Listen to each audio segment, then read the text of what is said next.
أعوذ بالله من الشيطان الرجيم. بسم الله الرحمن الرحيم. هل أتى على الإنسان حين من الدهر لم يكن شيئا مذكورا إنا خلقنا الإنسان من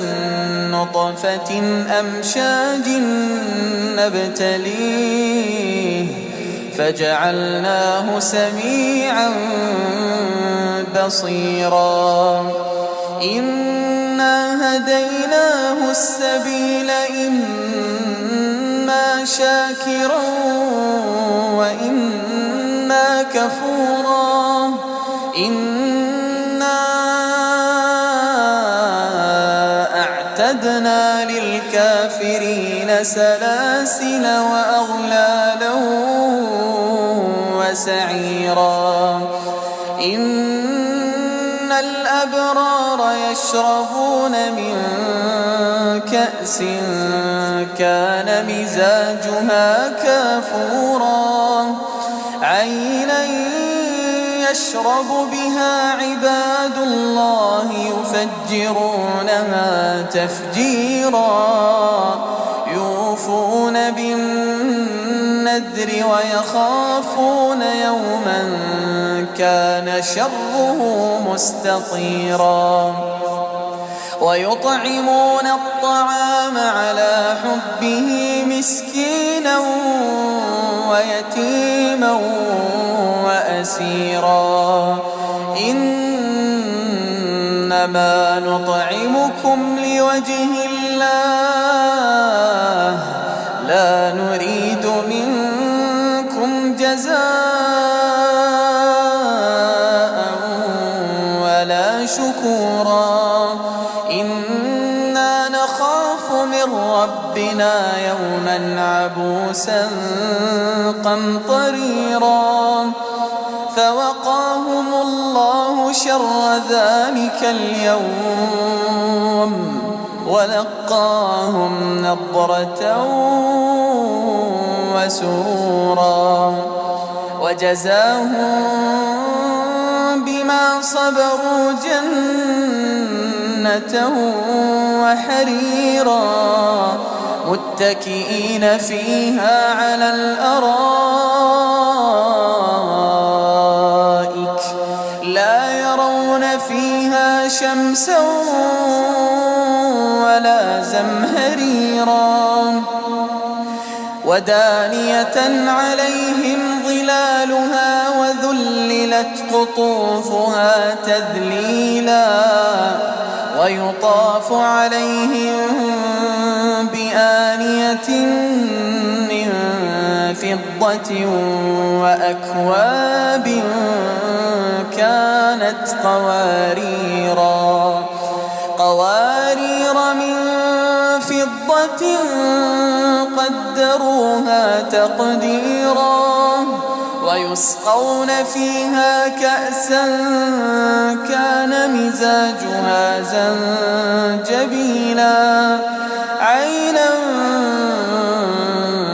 فيها تسمى سلسبيلا ويطوف عليهم ولدان مخلدون إذا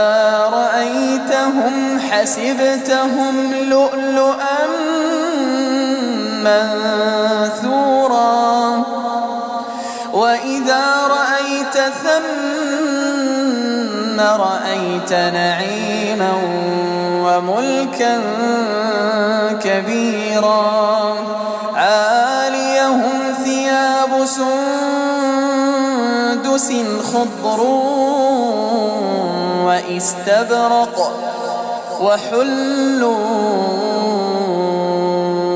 أساور من فضة وسقاهم ربهم شرابا طهورا إن هذا كان لكم جزاء وكان سعيكم مشكورا إنا نحن نزلنا عليك القرآن تنزيلا فاصبر لحكم ربك ولا تطع منهم آثما أو كفورا واذكر اسم ربك بكرة وأصيلا ومن الليل فاسجد له وسبحه ليلا طويلا إن هؤلاء يحبون العاجلة ويذرون وراءهم يوما ثقيلا نحن خلقناهم وشددنا أسرهم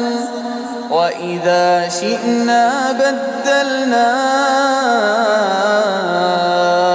أمثالهم تبديلا إن هذه تذكرة فمن شاء اتخذ إلى ربه سبيلا وما تشاءون إلا أن يشاء الله إن الله كان عليما حكيما يدخل من يشاء في رحمته والظالمين أعد لهم عذابا أليما